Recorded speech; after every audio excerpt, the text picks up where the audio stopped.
परिंदा और उसका बच्चा। एक घनी जंगल में एक खूबसूरत परिंदा अपने नन्हे बच्चे के साथ एक दरख्त पर रहता था। माँ परिंदा हर रोज अपने बच्चे के लिए दाना और पानी लाती थी।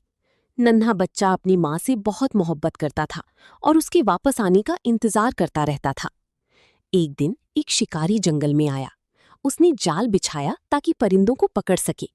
माँ परिंदा अपने बच्चे के लिए खुराक लेने गई तो गलती से शिकारी के जाल में फंस गई। वो जोर जोर से अपने बच्चे को याद करके रोने लगी। घोंसले में बैठा नन्हा बच्चा अपनी माँ का इंतजार करता रहा।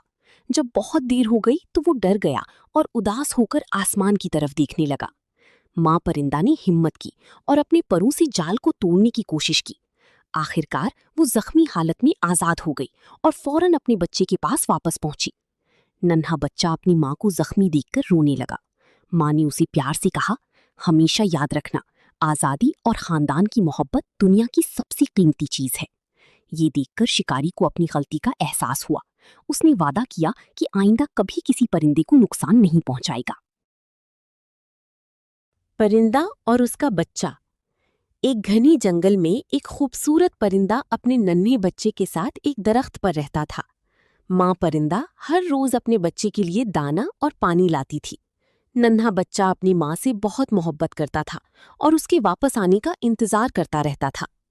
एक दिन एक शिकारी जंगल में आया। उसने जाल बिछाया ताकि परिंदों को पकड़ सके। माँ परिंदा अपने बच्चे के लिए खुराक लेने गई तो गलती से शिकारी के जाल में फंस गई। वो जोर जोर से अपने बच्चे को याद करके रोने लगी। घोंसले में बैठा नन्हा बच्चा अपनी माँ का इंतजार करता रहा। जब बहुत देर हो गई तो वो डर गया और उदास होकर आसमान की तरफ देखने लगा। माँ परिंदा ने हिम्मत की और अपने परों से जाल को तोड़ने की कोशिश की। आखिरकार वो जख्मी हालत में आजाद हो गई और फौरन अपने बच्चे के पास वापस पहुंची। नन्हा बच्चा अपनी माँ को जख्मी देखकर रोने लगा। माँ ने उसे प्यार से कहा, हमेशा याद रखना, आजादी और खानदान की मोहब्बत दुनिया की सबसे कीमती चीज है।